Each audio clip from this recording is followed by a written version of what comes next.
Hello, my name is Tom Saccenti. I am the Chief of Police at Furman University.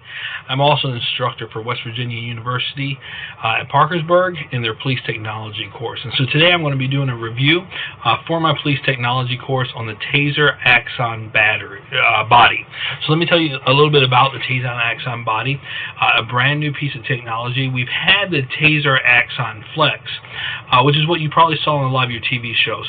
So what you would see with the Taser Axon Flex is a unit that's very similar to this, a square unit with a plug-in at the end of it, and at the end of the plug-in a line ran out and would hook onto a video recorder that would go on your sunglasses. You could clip onto your uniform shirt, and that would actually be the camera piece. And so that camera would feed information into the hard drive and the battery that would power that camera.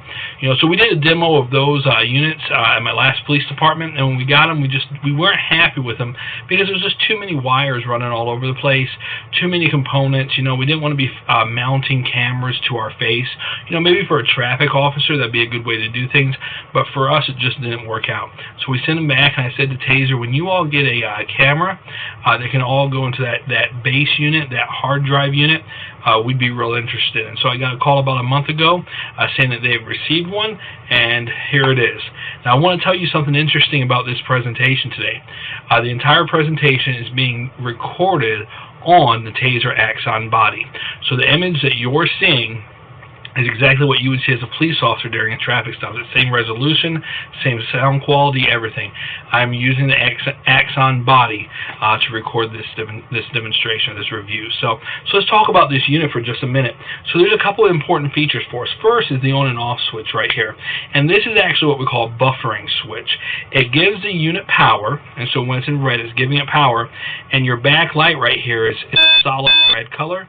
And what that means is that the unit's powering on, and it's actually giving you a 30-second buffer. So this unit is always continuously recording, okay? And so when you actually turn the unit on, when you activate the unit, it goes back 30 seconds prior to activating the button and starts recording. Now it does not record sound when it's doing that recording. So just kind of keep that in mind. You'll see all the motions, you'll see all the movement, but you're not going to hear sound. It's going to start recording sound from the moment you hit the button. So a 30-second delay record catches up, and then you have sound. So when the light turns into flashing green on the back of the unit, that means that you have your 30-second delay going, that you're buffering right now. So that's all you need to know about this button. 12-hour battery life on this, so you can leave it in buffering mode for 12 hours. That's a long time. The next thing you want to know is how to actually turn the unit on. So that's this front piece right here, this front button. And so how you activate the unit is by pressing the front button 2 times. You hear that double beep? That means that the unit is now recording. You look at the back, you see a flashing red light. That's how you know your unit's recording. So you hear the double beep, and you see the flashing red light. How do I turn it off? That center button, I just hold it down for a couple seconds. Hear that long beep, I'm done recording. And I go back into buffering mode on the back, okay? So that's how you turn it on and off. Your lens is right here above that button. So what's this button over here for? When you push this button, it gives you a battery indicator light, okay? So it will give you a color around the outside of your power button, and it turns green in this case. So if you have over 40% battery, it's going to turn green. If you have between 20 to 40% battery, it's going to turn orange. And if you have under 20% battery, it's going to turn red. So that's your battery indicator light. Now, a really cool feature about this unit is underneath it here. This is cool. This is the Bluetooth technology that's built inside of this unit. And so when I hold this button down, this is a pairing button. It also serves as a volume button as well, but the primary use for us is pairing. And let me talk about volume. Your volume button can alter your beeps. So when you activate the unit, it can give you a louder beep or a softer beep depending on what you want.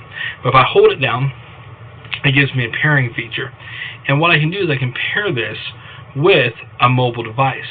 So in this case, I've paired this unit with my mobile telephone. So I don't know if you're going to be able to see this, but we'll just hold it up for you. And as you can see, my unit's moving all over the room, and it's recording it on my, or is viewing it on my cell phone. Now here's the important feature of this. it's not storing that on my cell phone, okay? So my cell phone isn't becoming evidence or anything like that. It's just viewing it. It's a live viewer. This cell phone can also serve as a live viewer for the information that's been stored on this unit. So if I click this button, it will show me a list of all the videos that I have stored on this unit. So if I'm not ready to download it, but I want to review a video for court, I can go back and play the video back on my cell phone and tap into this memory card, but I'm not going to have to use my cell phone as evidence because it's not downloading anything onto my cell phone. I'm just viewing it. It's just a viewer. All your evidence and everything is stored inside this unit, so your chain of custody is good to go. So those are important features that I really like, that I enjoy. Another tactical piece to this, if you wanted to, and I don't know if this is realistic, I don't know that I would use this, but it's an interesting piece to think about. If you're doing a building search and you want to peek around a corner, you can now peek around a corner using your unit and your cell phone and see what's going on around that corner. Like I said, for me in law enforcement, I don't know. I can't think of a situation where I'd probably do that, but it's definitely an option that you might be able to leave out there for your officers to use. So let's talk about mounting on your uniform. So you have a couple different options. You have two mounting options. One is a shirt mounting option.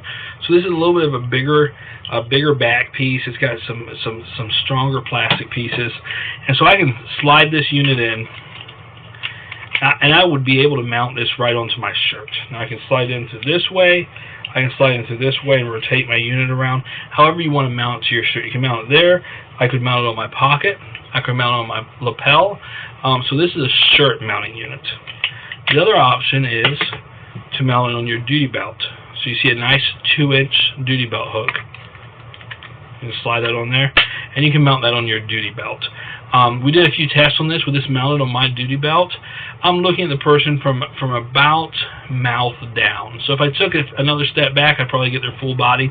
That's another nice feature about being able to view where you're actually recording. You can kind of practice and get yourself set up before you're actually out on the road to see where you need to mount this unit to get a good video and how far people would need to stand away from you to get a good video. So those are some mounting unit options. Our officers will probably mount them on their duty belts just because we don't want them hanging out on our uniform.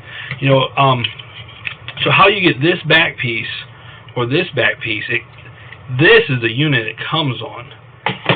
You have to unscrew these four screws in order to remove this back piece and then slide in this piece. So this piece is just a slide into the back, but in order to be able to slide it into the back, you have to remove this piece. This piece can also be rotated all 4 directions depending on how you want to mount it on your uniform. So let's talk about download for a minute. So you can plug this directly into your computer and upload it using one of these cords. So this end of the cord, it looks like a little speaker mic cord, will actually plug directly into the top of your unit, and then you can plug it in using a USB into your computer, and then it will download. So when you're downloading, there's 2 things you need to know. There is online download and offline download. These come with online download. This is Taser's way to sell you evidence.com, which is a yearly subscription for your agency. The nice thing about this is it's really just plug in and go. You can plug it into your computer. It will automatically download all your files for you. You can set record retention. You can assign it to different cases. You can do some really cool things with evidence.com, but it's an added yearly fee. Is your department willing to pay for it? I don't know, but it's a good feature to have if you have the money for it. You can also take these and put these in offline mode. So you have to have access to what they call Evidence Sync to do this. And you log into Evidence Sync and evidence.com to start this all off, and you make these go to offline mode. If you know that you're not going to have evidence.com, then when you order these, you need to specifically request that they send you units that are in offline mode. And when they're in offline mode, it's very much like a hard drive. So you'll just plug it into your computer and move the files off of your unit. We prefer the evidence.com because it can be an automatic transfer for our officers. They don't have to think about it. They just plug it in and go. So what if I have more officers than just one? I only have one officer working per shift. We have to have a computer with a whole bunch of USBs and all those other things. This is beautiful. This is a great piece of this. So this is a charging bay for the Taser Axon body. So it's just like a radio charging bay. You put it right in, and it's going to charge your units. But on the back of it, it also has Ethernet link cables for a WAN and a LAN. So you will hook it up to your computer and program this unit to point towards evidence.com, and then you can plug this into any Ethernet outlet or any internet access cable. And so when officers come and plug their cameras into the units, it automatically downloads that information into evidence.com. That's an awesome piece to have. That's a really cool component to have. It makes it very automatic. This was a very easy setup. This setup literally took me maybe 10 minutes to get going, and then we were running hot. We were ready to start downloading videos. So that's a very cool feature. You don't have to think about it. Officers don't have to worry about it. They plug their unit in there. It downloads it. It erases it, and it charges it. It erases it from the camera's hard drive and puts it onto the cloud, and then charges the unit. So far, the initial response that our officers have had, we are very excited about using these units. They're lightweight. Of course, we'd always like to have things smaller, but right now they're lightweight. We are happy about them. We're excited to use them, and I'll give you some updates on how they go. But for $299, that's how much these units cost. For $299, they're a good medium between the $700 or $800 units that we've seen out there and the $99 units that we've seen out there. You have these two extremes. This is a really good in between. I can afford, well, I don't want to, but I could afford to lose this. It wouldn't be devastating, to have this fall off my duty belt, have it get damaged or whatever else. So it's not so expensive that has to be protected like gold, but it's not so cheap that it will break at the first time it gets wet. I mean, Taser's a very well-known, good company. We're excited to be using these units. I'm excited to see how they work. So I hope you enjoyed the video. Oh, last thing I want to show you is let's look at some night vision, okay? I'm going to turn off the lights. This is a pretty dark office. You can see just a little bit of light coming in from my window and a little bit of light coming from my computer screen, but this would be very low-level light. So I just want to give you a little example of what the low-level light looks like and what you're going to be seeing from that. So with that said, I hope you enjoyed this review. I'm going to upload it to YouTube for my students to watch and anybody else who's interested in the Taser Axon body. I hope you enjoyed it. Have a good day.